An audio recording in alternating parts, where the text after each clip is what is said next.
Welcome to the Alchemy of Business Show with your host, Steve Rodgers. The Alchemy of Business Show is a podcast that mixes practical, actionable business solutions with soulful insights for anyone seeking deeper meaning in their lives and greater success in their work. Steve will be featuring purpose-driven leaders from all walks of life and getting insight into their journeys from failures to triumphs.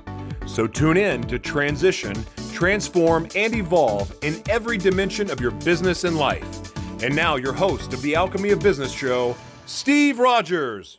Hello, everyone, and welcome to the Alchemy of Business Show. Thank you so much for listening in today or viewing in, however you got here. I appreciate you being here.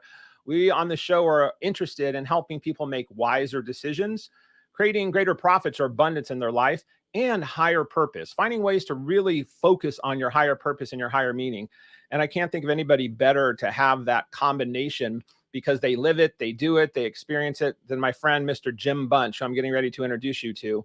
Jim is not only a friend, but he is an amazing guy. He really is someone, as I mentioned, walks his talk, meaning that he has been in the personal development space and business for many years from a personal standpoint for himself, but then going on to lead at very high levels in personal development. What he does now in his life, he's really much an impact investor and an advisor. So Jim understands from tech companies to social experiences in the media world. And also we're going to be talking today about energy and how energy is affecting this planet. He has many passions, but some of them are technology and transformation, whether he's investing or helping companies grow. This is a really common thread about him helping. He is a real big-hearted guy that really likes to make a difference. He's a father, he's a husband, he's a surfer, he's a Southern California guy like me and doesn't live too far from where I am. He's been involved in multiple businesses and many startups. Back in the early days, another friend of mine and his, John Astroff, where they were involved in a tech startup company that became very successful. So his passion flows through all that he does. So I'm excited to have Mr. Jim Bunch today, talking today about actually solar energy, our planet, and how we can all better the world. So welcome, Mr. Jim Bunch. Thank you, Steve. It's a pleasure to be here, my friend. Thank you, thank you, thank you. So Jim, you have, as I just mentioned in your bio there, and there's so many more things to talk about what you do. How do you most identify? Like when you think about, sometimes I'll look at my bio or what I do, or I'm looking on a social feed and something pops up about somebody said something and I'm like, oh, wow. Sometimes I forget I did things or I was part of something. I'm like, oh, wow. And it brings back great memories. But if you're thinking about yourself in your daily life right now, about all these amazing things you do, either A, where are you spending most of your time in these business ventures that you do? And how do you identify yourself in that category of serial entrepreneur? Well, I think the real reality is it makes me realize I've earned some of this gray that I'm starting to get on the sides here. But where I invest most of my time now is in two of our primary ventures. And they're a subset of something called Impact CEOs, but basically Powur, which is the company that I think you most are heard about recently because of all the news and all the media and everything that's happening in our rankings in Inc. 5000. The other one has been a passion of mine for 17 years now, and that's Ultimate Life. And that is teaching entrepreneurs and business owners, how do you maintain your happiness and health while you're off changing the world or creating wealth?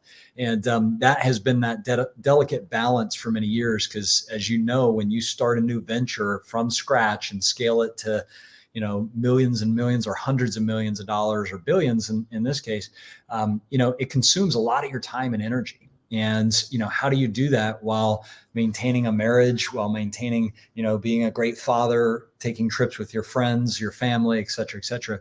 That is, that's something that I've been practicing just like a doctor would practice for 30 years now. Yeah. And that's what when you and I met many years ago, I instantly noticed about you. I mean, you're a fit guy. You like to ski. You like to surf. You like to be active with your family. You're always doing adventures, and you always seem to be excited about things. Like you're always, I learned about you. You don't usually get involved in something unless you can be excited about it. And then you sustain that excitement, and you're usually a leader in those things. So how early on did that gene that you have that's a benefit come? Was that since you were a teenager that you've had this drive or this ability to want to transform and then also be a leader with positive outlook? Has that been in you since the beginning, or have you cultivated that? I think we all have a DNA inside of us, a spiritual DNA that can and hopefully will get activated at some point. I can trace backwards, and it's easy to see in hindsight how one thing led to the next to the next. But for me, pain led to growth. In reality, I grew up in a very small town. It was actually a town called DeBary, Florida. It had one stoplight and 13 bars, right? So oh, wow. I didn't grow up in the environment that, you and I live in today, where I live on the beach in San Diego, Southern California. Right. I've traveled to amazing spots. I didn't grow up in that. And so my activation probably came from watching Miami Vice and seeing the homes and the cars and the stuff that I was like, wait a minute, I didn't even know people live like that. Yeah. So that separation from that reality and going, wait a minute, maybe there's more. And I think in the early days of my entrepreneurism, I was probably excited about making money. I was excited about that more than I was the impact. And then when I met Tony Robbins years later and some other business mentors, they started talking to me about having purpose aligned with that. And so I think that's where the conversation first came in. I got into that personal development world, but then I was like, man, there's real businesses that are making real changes in the world, cleaning up the environment, energy, transportation, education, things like that. And so I started realizing if we take this mindset stuff, which some people can be like, well, that's kind of airy-fairy, hocus pocus, positive thinking. But man, when you apply that with some real business and opportunities and principles, you create incredible cultures where people thrive and industries can be disrupted. And I think that meshing of that is what's probably been the formula that's allowed us to create, multiple multi-billion-dollar companies. Yeah, that's amazing. Well, not only were you involved in that personal development space in the early days, you mentioned some of the names, Tony Robbins. You really were around some of the top names in the industry of people that understand personal development, with the Tony Robbins of the world, Jack Canfield's, Brian Tracy's. And you not only were involved in taking their courses, you were involved in sometimes helping them put butts in seats, for lack of better words, where you were selling their concepts from a marketing standpoint, a sales standpoint. So you got to the high level of sitting at tables with these folks and learning from them firsthand versus just their courses. So when you started applying those learnings to then this purpose-driven or higher-driven, make a difference, impact investor, as one of the things is on your bio, did that come and then bring you more fulfillment when you combine those two things, or did that impact portion take a while to catch up with making the money piece?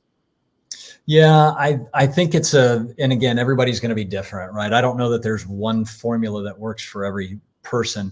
For me, when I started my first business, which was in college in the nutrition space, it took me from thinking I wanted to be a doctor or a dentist into I wanted to be a business owner. So right there is the first time that I felt like I knew that I had a purpose, and that was to help people become healthy. Well, I was 19 years old at the time, and I figured out, wow, I can sell these supplements, I can make money, I can travel, I can do all these things.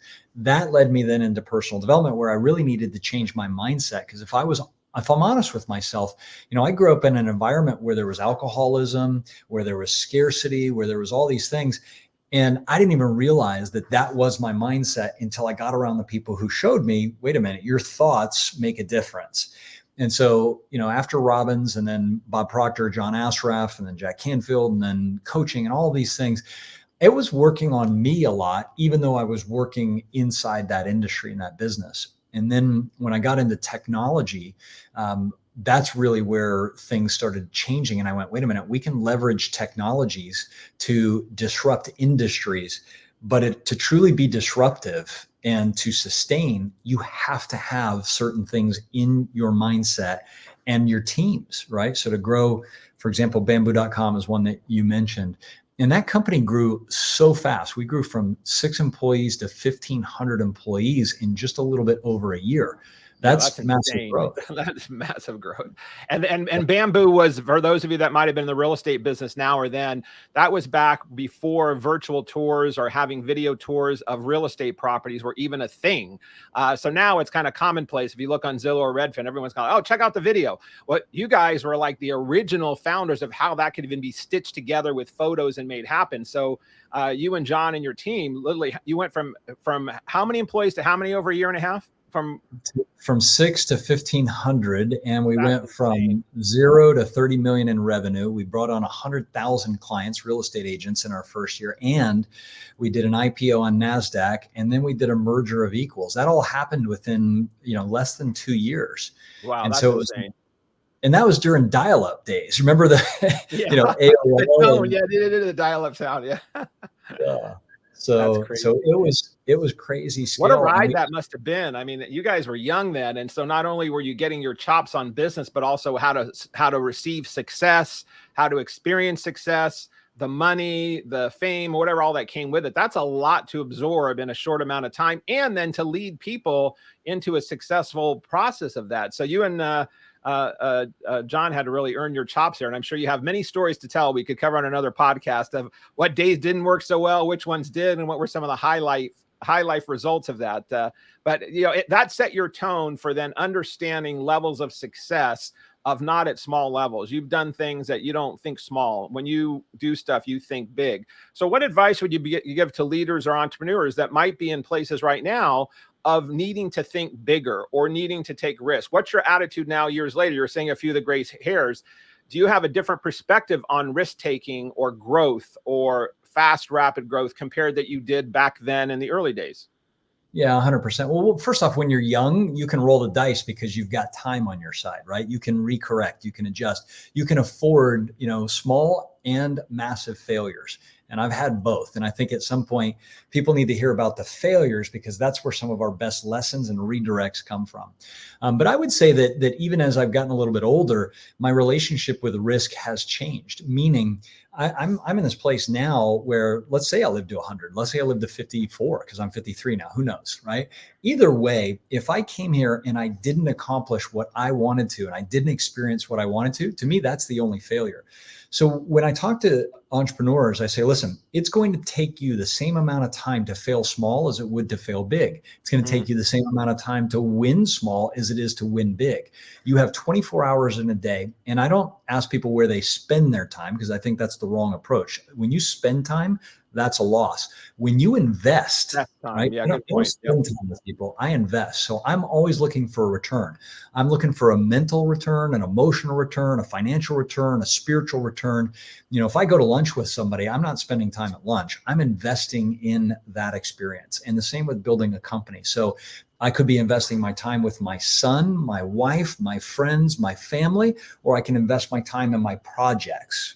And I think that's where people need to recognize is the bigger the project is, the more fun it is, the more resource you gather, the more insight you have. To me, that's just the way more fun. Like if you're going to do something that's worth trading your life for, and this is a key point, every single second that you breathe, you've just traded your life for whatever you were doing. You'll never get that second back. So where you invest that time better be aligned with what you value the most. Because at the end of the day, that's the only one you have to answer to is, did I come down here and invest the time in a way that inspired me? And if it inspired me and it happened to impact other people and it happened to create wealth and all that, fantastic. Right. But it's all about what inspires you.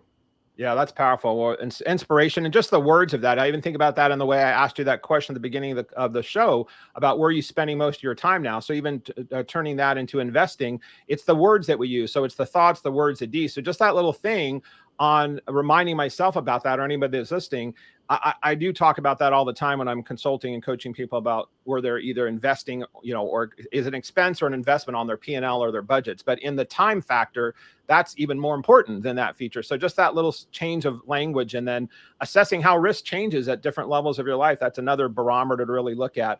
And I totally resonate with that every second you breathe. So investing time with friends, family, or whomever. And if you don't want to do it, seriously realize you have a choice. There is nothing we have to do, including, people say, well, I got to pay taxes. And well, you can also choose not to pay taxes. There's always consequences, but you can make decisions based on investing your time. So speaking about spending or investing your time and focusing on where your passion is and making difference, let's roll into then this passion project that's really changing the world in a lot of ways. You have a friend, an associate of yours, Mr. Bud, and I'm going to let you talk about Jonathan Budd of Powur and how you guys met, and then how his vision and his, people can go to the site. We're going to have it in the show link. It's POWUR. Not ER, but it is a something that came to life when Jonathan was on his own spiritual quest and his own adventure taking. So can you give us a little Reader's Digest version of what is Powur? How do you know Jonathan, and how are you involved? And then I want to dig into the depths of the solar industry in general and what's happening in the environment. So let's start though on the origination of it. Sure. So the origination was Jonathan and I had met because we both owned other businesses, and two people said, you two need to know each other. Jonathan's a little younger than me at the time. He was looking at how does he enter into one of the industries that I was already in. So they kind of hooked us up to be a mentor kind of coach relationship. We became friends very quickly, realized that both of us had been donating money to the same nonprofit, which was run by a dear friend of ours, Lynn Twist, which is there to educate people and the impact we're having on the environment. So that's the connection point. And then from that, I got a call from Lynn one day, and she said, hey, we're taking a small group of people down to the Amazon rainforest to be with this tribe called the Ashwar tribe. Now, the Ashwar tribe is the first tribe. They're indigenous for thousands of years.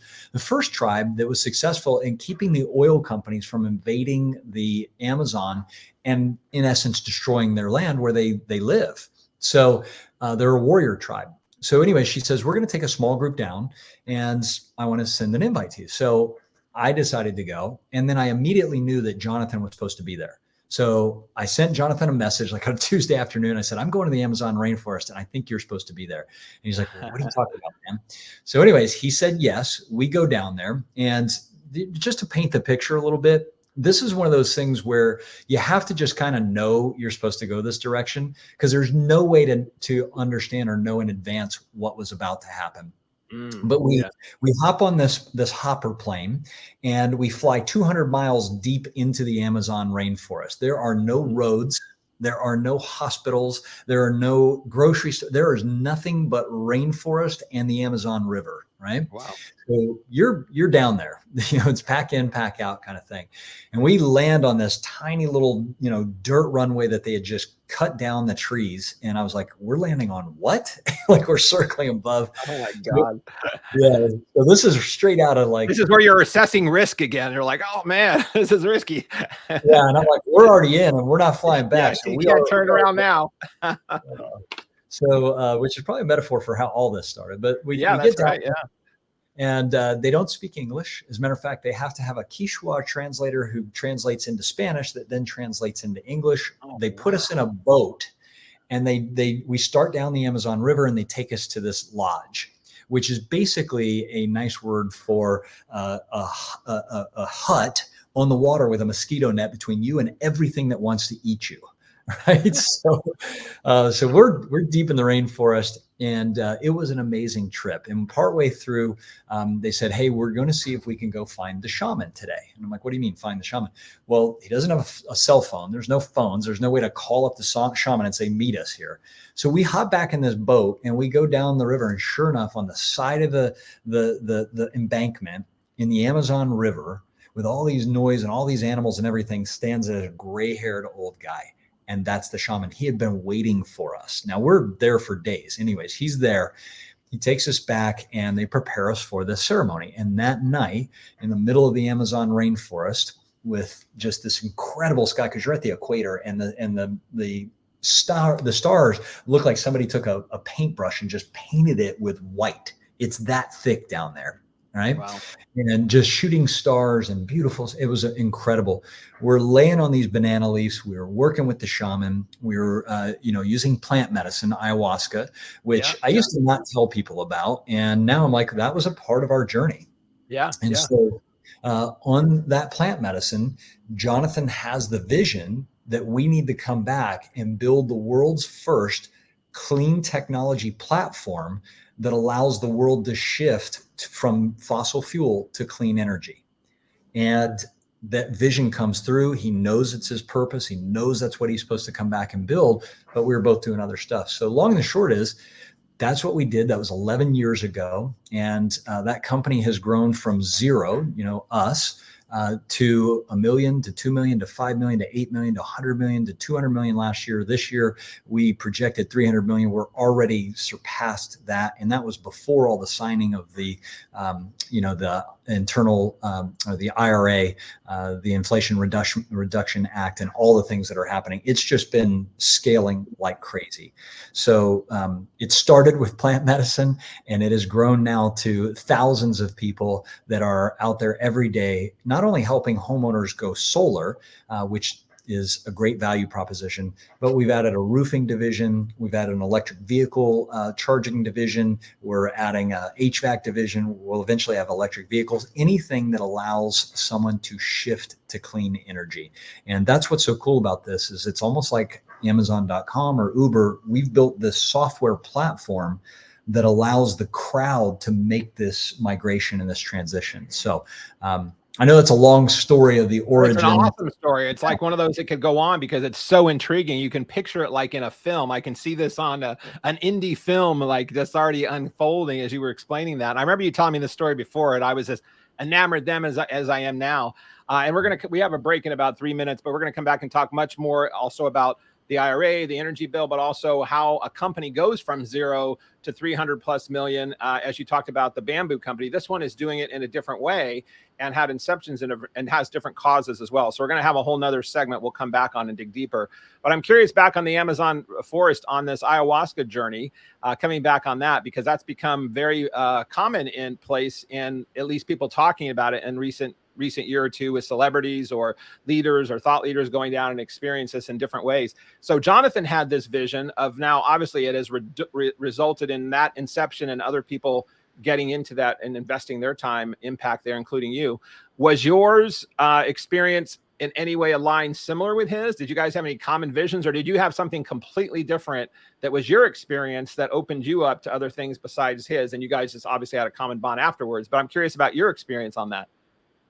Well, keep in mind, I've been working with different shaman and ceremonies since I was in my mid-20s. So this is one of, many. And for me, it's just when I'm called back to the medicine kind of thing. And I've done all kinds of personal development work and all these things and all that. So for me, it aligned, but it wasn't like that's my vision, but I knew that I was supposed to be a part of it and to help, bring this to life. Because it's one thing to have a vision. It's another to raise the capital, to build the team, to execute on it, and to go through, the hardest years in our case were when we didn't have all the capital and resources. It's the first 5 years of that business where we were figuring it out and we were casting the vision. We were talking about the mission. We were doing everything that it took to build the software foundation, similar to what Amazon.com and Bezos did, where for years people thought, well, this guy's just building an online book company, right? What is that? But he was building the foundation for the ability to sell anything to everybody.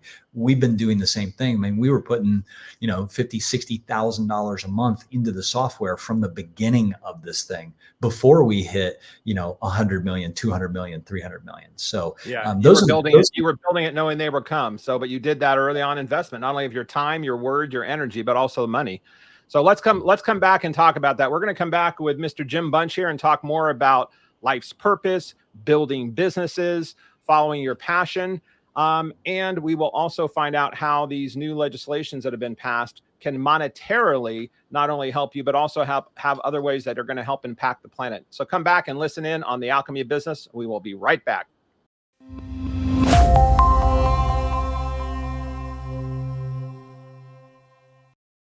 Hello, and welcome back to the Alchemy of Business Show. We are helping people find ways to impact the world by doing these things, finding ways to make wiser decisions in your businesses or life, finding ways to create more abundance in money, but also in prosperity, health, happiness, and also finding ways to have higher purpose and higher meaning. Before the break, we were talking with Mr. Jim Bunch, who is a serial entrepreneur and an impact investor. We were focused on some of his journeys. We're sliding back now after the break and talking about a specific company that he's very proud of called Powur. And Powur is a company, Jim, that you were telling us about before the break, that was originated from the Amazon rainforest with some adventures you and Jonathan Budd took. But now it's a full-fledged company that is thriving, is growing. It's impacting. And before the break, you were saying that you went from zero, you and Jonathan people investing, and you went from X amount to X amount to this last year. I think you said 300 million. And there was a recent bill that was just put into legislation, the IRA bill, which also impacts energy. Can you bring up to speed for those of us that don't know what that bill is? And then I want to talk about how this impacts your company and how this impacts the end user. And then we'll dig further from there. Yeah, I think it's one of the most incredible legislations that's been passed, and it is a lot of money. It's hundreds of billions of dollars that are flowing primarily into the electrification of our country, as well as into healthcare. And so if you take a look at the energy industry or sector, it is a massive, massive industry. And in the United States, as an example, a lot of people don't know, but there's 3 primary electric grids that we all plug into, Texas being on its own, which is why when the ice storms happened and it shut down, it shut down everything because that's its own grid. But what they also don't know is currently there's over 11,000 independent utilities, which are privately or investor-owned utilities that power those 3 grids, which means that the 130 million homes and the millions of businesses that are pulling from that, pulling the energy from the grid, they're all dependent on this infrastructure. And I don't know about you, but I don't see a modern world that exists without energy. Right. If we have the brownouts here, you were talking about, getting the notification on your phone about, the power going down. This grid needs to be upgraded. And what's happening is we're shifting from kind of like we did with, horse and buggy to the automobile. It's a structural shift. The same thing is happening in our country and our world. We are moving from burning something for energy, fossil fuels, to harnessing, the sun, the winds, the water. And when we do that, we have to not only produce energy, we have to be able to store it, then distribute it. And that's the key, is to have a decentralized grid, not a centralized where it can all crash, right? Which puts us at military risk. It puts us at all kinds of risk. We need a decentralized grid where everyone can produce, store, and share energy. That's what we're moving towards. So the platform that we're building is accelerating the adoption of that shift to clean energy. And that energy piece, which is so necessary, when you were saying decentralized, it kind of made me think of some other stuff I'm working on in the blockchain and in the DAO of people that are decentralizing information. But we'll come back around on that one. Let's stay on this thing because my mind was going somewhere else. Is on this need, and it definitely is an infrastructure need. So that brings up some points about people who believe this is necessary. There's a group of people in the United States and the world that believe what you just said is necessary. There's also another moderate group that's in between that. And then there's another group that's very opposed to some of this happening. They believe it's unnecessary or it is not real. So what I mean by that is if there are groups of people or individuals listening to this show or watching the show, or that might be having these conversations in other rooms that say global warming or the need for the planet to evolve and to have different ways to create energy because the ways we're doing it are harming things.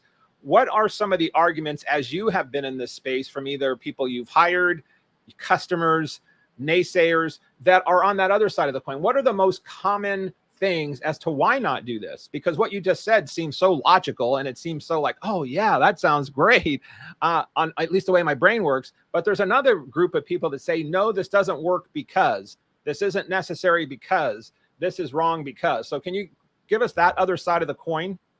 Yeah, and I want to align with that type of thinking first and help everybody understand. Listen, there was a point in my life where I was driving a gas guzzling Porsche and Range Rover, and I was taking jets around the world. I get it, right? I was completely unaware of the impact that was having. And whether you consider global warming a thing or climate change a thing or whatever, I've got plenty of people that are like, hey, if we can just have cleaner air and cleaner water, that makes sense to me. Right. And what was interesting is you saw this happen when COVID happened and all of a sudden the world shut down. Right. Never before in our history, modern history, have we had everybody just push the pause button for a year or two. Well, what ended up happening? If you look at the death rates, and this is what kind of locked more in for me, we would lose on average before COVID, about 7 million people a year would die because of air quality. In other words, airborne particulate would get into their lungs and it would kill them. 7 million people a year. Now, what was interesting is when we quit flying our planes and our cars and our trucks and our factories and everything that's basically just pushing stuff up into the atmosphere, when we quit doing that, we lost millions of people to COVID, but we dropped the death rate by millions of people who weren't dying of airborne particulate disease. So I kind of look at that and I go, whether you believe that global warming or climate change is an issue or not, that to me comes down to education, because I can tell you 10 years ago, I don't know that I believed it either. But for 10 years, I have looked at the data and I've looked at the science, and then there's just common sense, which is, wait a second, when I was a kid and I grew up in Florida and we'd have a class 5 hurricane, which was 150 miles an hour, we would run for the hills, right? We would hunker down and we'd be like, that's 150 mile an hour winds coming through. But here's the core question. Are we having 150 mile an hour storms, or are we having 200 mile an hour storms? Are we having smaller or bigger?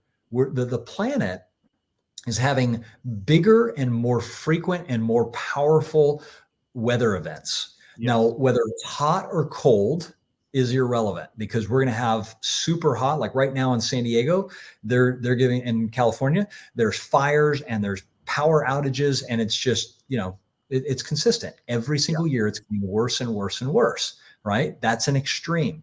On the other side, you're seeing ice storms in places that never even got hail or snow. And you're seeing, you're seeing floods. You're seeing what some people go, geez, this is the last book in the Bible, right? Right, exactly.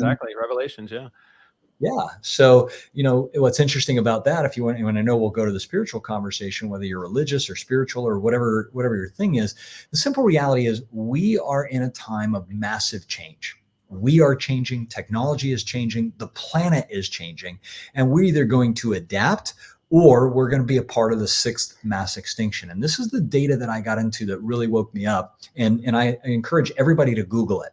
And what I found is the only people who can refute some of this data and really make a case for it are the people who are profiting from it staying the way that it is. And listen, I get it. If I was making $10 billion a month selling people fossil fuels, I wouldn't want it to change either. Yes. If I'm honest, that would be a hard decision, but I'm not. And I'm going, wait a second, what's best for my son and his potential family and their family? Well, if you look at the data that talks about this thing called the 6th mass extinction, there are charts that show you the animal species just 10, 20, 30, 40 years ago, and what is happening now to the animal species, the plant species, and the human species. If you look at it, we are in mass decline.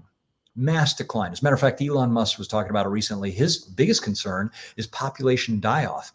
Do you think that in the last 10, 20, 30, 40 years, more or less people that are dealing with cancer? More. Exponentially more. As a matter of fact, in our executive board meeting, in our quarterly last week, 50% of the people in our boardroom had either them or their close family dealing with cancer. 50%. Right? Our best friend is dealing with stage 4 right now. And when I look at this, I'm like, how did we get here? Well, It isn't because we're breathing clean air and eating healthy food and drinking healthy water. That's not the case. We are a byproduct of our environment. So as you stack more and more evidence, and as you start to look at what's the agenda to propagate a certain narrative, right? I'll tell you, my agenda is to move us to clean energy, not only so we can build a game-changing business and get us off of fossil fuels. I want to clean up the environment. I also want to shift the power back to people. I think people should be able to produce and store and even distribute or sell their own energy. I don't think a handful of people should. I think the world should. And so I'm very clear with that agenda, right? Yeah. Well, and that's the whole gig economy that came of giving power to people right from the seats of their house, whereas it have to go through a company or a corporation, has changed the world. So your concept that you're just talking about is already relevant in so many other ways that are impacting the planet now. So that only makes sense. And as you finish that, I want to come back and dig on how you're doing that for your people and your company, from the way you have a unique way of changing energy, not only for the way it's produced, but how it's being sold. So go on with your thought. I want to come back to that. Yeah, the main thing. So your core question was, the people who are against this narrative of climate change or whatever. The climate is changing. It changes every morning, right? I wake up in the morning and it's cooler in the morning, it's hotter in the afternoon, it gets wetter at night. Like I live on the beach here. So climate changes every day. The question is are we pushing our climate to a place where the extremes are no longer inhabitable or at least enjoyable for us? And that is happening. And if you want to get in the research, most of it is because of the amount of carbon that's in the air that now has to drop or be sequestered into the ocean and into our rainforests. That's where all this carbon is going. And it's changing the temperature on the planet because the water is what regulates the temperature. It's already gone up across all the oceans. We've gone up by 1 degree. So we've gone from 150 mile an hour storms to mega storms at 200. If we stopped all carbon production today, like we did during COVID, we would still have enough carbon in the air that when the ocean sequestered it over the next 50 years, it would go up by at least 1 to 2 more degrees. So we're already, unless we start sequestering and pulling carbon out of the atmosphere, we're already guaranteed even more extremes in our life. So what are you going to do? You're going to build stronger buildings, right? The government's saying no. The government's saying we're going to actually build bridges that when it's wiped out, we can inflate a bridge and get people from point A to point B. They're like, we don't know if we're going to have 500 mile an hour or 1,000 mile an hour storms. So this is already coming. And what we can do now in the next 7 years, and if you look in New York, Steve, have you seen this? Have you seen the clock that used to, in New York, it used to do the amount of debt we had, the U.S., it would count up the amount of debt? Yes. Do you know what that is now? No. It's a countdown timer for humanity. Oh, wow. I did not know that. Oh, That's a little dark and pessimistic, but also a wake up call. And then, and when you swallow that pill and you get to the place where you're like, wait a second, okay, that's a tough pill to swallow. And how many years is what the next question would be? How long is it counting down until we've reached a place of non-sustainability? It's got 7 years on that clock. Oh, wow. Right. So now you got to ask yourself, okay, am I a part of the solution or am I still a part of the problem? And here's the good news. This was hard for me to swallow for a bit, but I went, wait a second. When I fly out of a city and I look down on all these homes and all these businesses, I realize that we as a human species have done something incredible in the last 200 years. We built all this from scratch using technology. Right? And capital and all these things. We've built cities, we built homes, we built cars, we built planes, we built all this stuff in the last couple hundred years.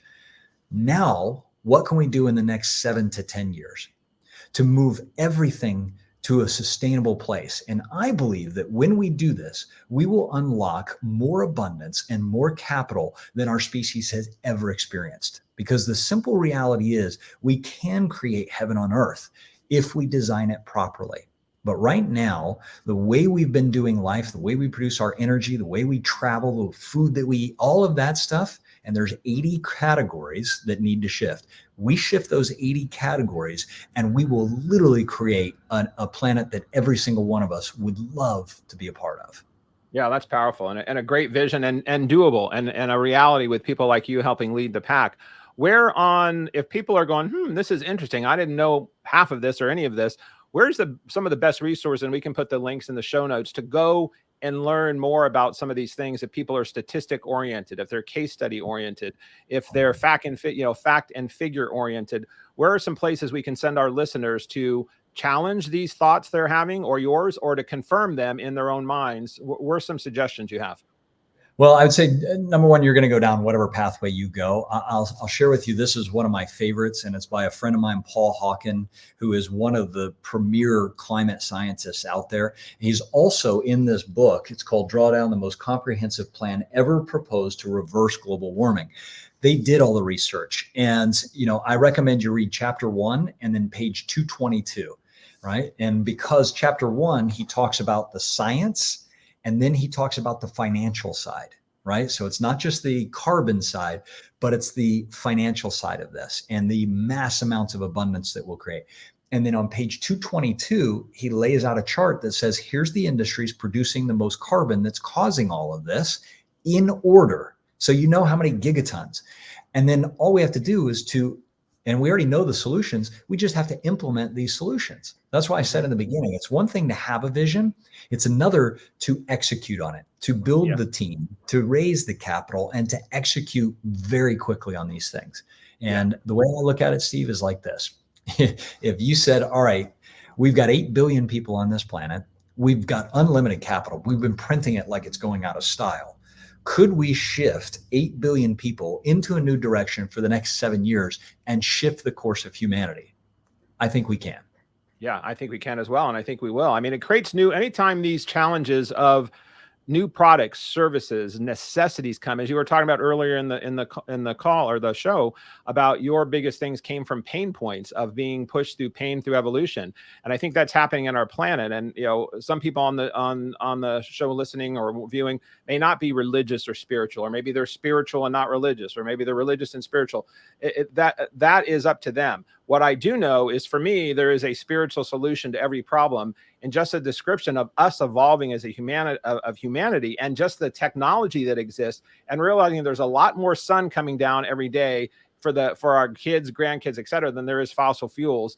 And there's also other ways also that energy can be created. So us to be evolving as humanity to look at these new economies that can be created. And yes, some of these fossil fuel companies that are making billions and billions of dollars can evolve into new business models. They can create new ways to help make money. And one of the things I love about Powur is not only did you guys initially make this about the people, part of the fundraising you did, you had a fundraise that broke all kinds of records in the way you raised money, and then in the way you now pay your people, and how consumers can get access to saving on their energy bills. Two different unique things that are kind of not common, but worked really well for you. So can you talk just briefly about each one of those topics? Yeah. So when you're looking at raising capital, you typically go to your friends, family, or high net worth individuals. And of course we did that, right? We made our list, we talked to people, we shared the vision and mission. But we also realized that this wasn't about a handful of people making a bunch more money. What it was about was engaging the crowd. And so we did a crowdfund campaign. This was back in the early days, so 7 years ago. And we did it on a platform called WeFunder. And we were the fastest to raise $1 million at the time in an equity crowdfund on that platform. So that was cool. It was neat. It was fun. More importantly, we got a lot of people. We'd never done that before, but we got a lot of people who said, hey, I believe in this. I want to put $50, $100, 500, 20, 1,000, whatever in. Some people put 100,000 in. And that became our initial, vision holders. They helped us hold that vision with that capital and to invest in the platform. And then we came back, and as a company that was doing 100 million in revenue, we had thousands. We had actually at the time, I think a little over 5,000 1099 sales force. You talk about the gig economy. Our platform allowed anybody to license our software and start up their own solar business from the palm of their hand for less than $100. They could literally go into business today, help a homeowner shift their home from dirty energy to clean energy, save the homeowner hundreds of dollars a month by doing that. And then they could make a decent living by helping these homeowners do that for less than $100 a month. So that's the platform that we built. That's what we still have. But we came back onto that WeFunder platform and said, we now have 5,000 salespeople. And by the way, we're over that now.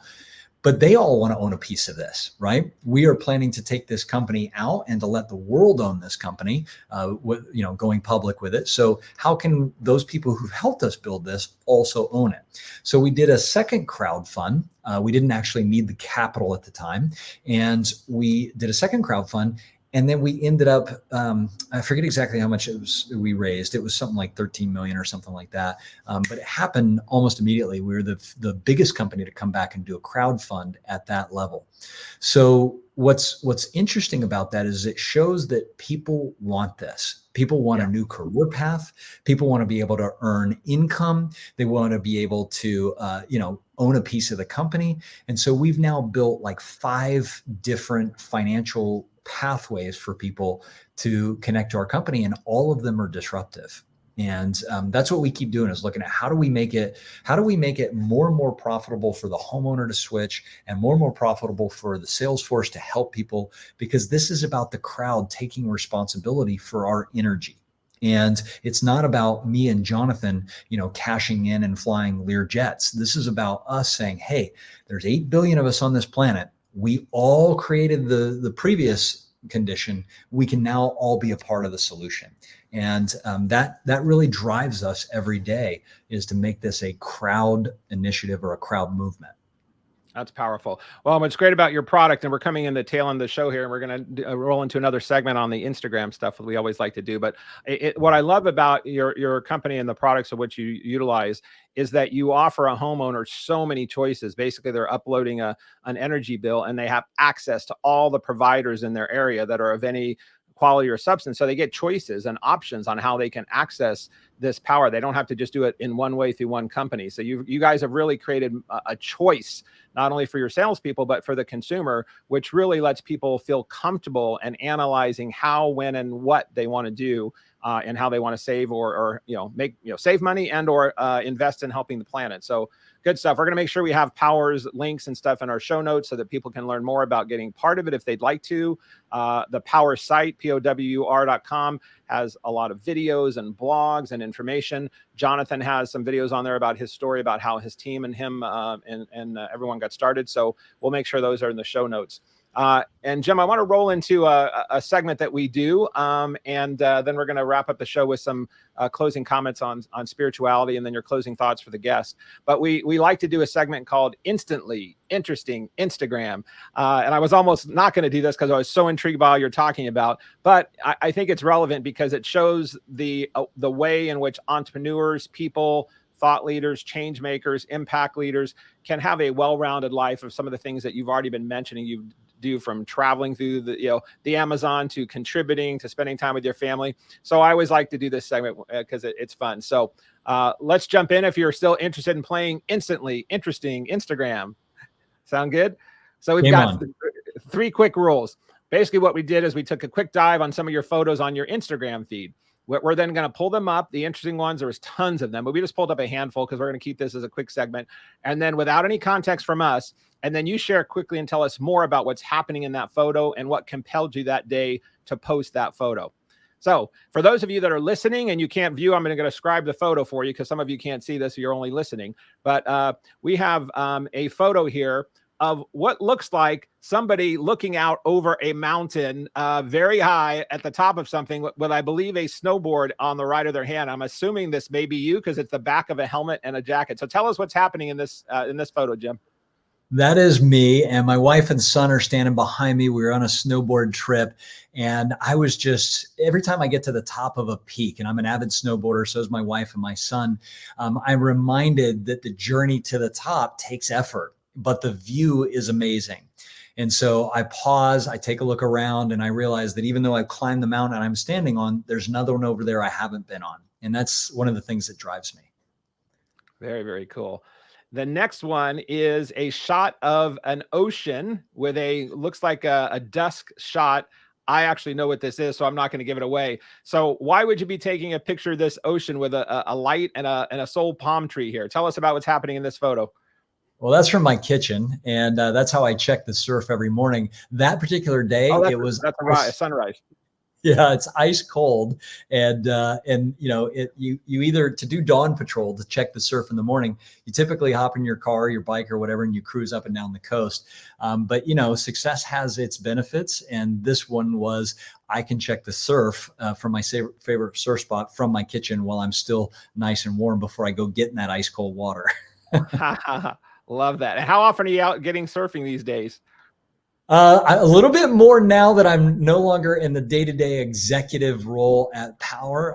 I've made it a commitment that I try to surf, I swim and surf at least 4 or 5 times a week now. And so, it's more now than it was for the first 5 years. That's for sure. Well, now your son is, how old is he now? 16. Yeah, Tegan. So that is even now a whole nother, you reliving your youth all over again, because you've been such an adventurer. Now you're doing a lot of that with your son. So you get to go round 2 and 3 now of the next generation with you and your wife and him. So we're going to, up here, we're popping on the screen for those that want, we're going to have a few more minutes here with Jim, but I want to make sure everyone sees his, if you're viewing this, his website. We have his contact information. So Jim, I think the best way for people to get with you here, we've got slide 14 up, which is Your website, jimbunch.com. You have Instagram, Facebook. We're going to put all those in the show notes. Is that the best way for people to reach out to you to start the journey of learning more about Jim? And then we'll also have Powur on the site or on our show notes as well. Yeah, I have not been as active on social the last 2 years because I came back into the company to help build the next stage of it. But I've been getting that hint again that it's time to start doing more of these kinds of things where we're inspiring people to step up and live a great life and be a part of this impact movement. So yeah, I will probably start broadcasting a little bit more and teach people about life and business, so they can always message me there. Awesome. We'll make sure that's in the show notes. And as we're wrapping up, you have really weaved this in very well, as I knew you would, because you're a guy that does well by doing good and you pay it forward. And you just exude spirituality just from the way you live. You don't have to talk about it. But I'm just curious, as we're wrapping up the Alchemy of Business, one of the reasons I picked the name Alchemy for my consulting company is because it is that thing that is the formula for each individual's person, of the formula for them that really makes up their life, their beliefs, their passion, why they live. And in this show, we talk a lot about business and growth and making money and new products, but I'm always curious about the spirituality side, which you've mentioned a few times throughout the show. What is your definition of spirituality or religion, and how do you incorporate that into your practices beyond some of the things we've already talked about? So the way I define spirituality is this belief in something greater, whatever you want to call it, God, Allah, Yahweh, Krishna, Buddha, it doesn't matter to me. What religion is by definition, two or more people gathered with a common belief about spirituality. So it's in the religions and the belief systems place for me. And I grew up religious. I still have my set of core beliefs about all of that. But I think for me, there's been plenty of times in my life where I've recognized that the more I understand that I'm connected to everything, and this is the way that I explain it to my son. I said, look at it this way. When you took physical form, which is hard for a 16-year-old to get, right? But, basically your mom and dad got together, a biochemical reaction happened, and 2 cells became 4 cells, 8, 16. Your mom, you basically pulled all of your carbon, hydrogen, oxygen, nitrogen from your mom. Right. And then you came out and you created this body, but you are a spiritual being that has assembled matter for a certain period of time. And at some point, you're going to take your last breath and you're going to return all of that material to where you got it, which was the planet. We are all a part of this. So if you think you're separate, that's an illusion. The simple reality is that you and I breathe the same air that was here when Jesus walked the planet. You and I are drinking the same water that was here when the dinosaurs were dipping their heads into that water. We're living inside of this cell called planet Earth. And we're not separate from it. We don't have dominion or domain over it.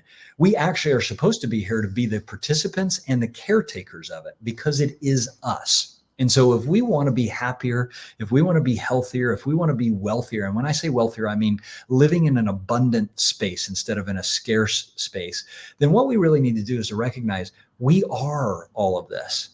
We are all connected, every single one of us, and anything we do to someone else, we're doing to ourselves.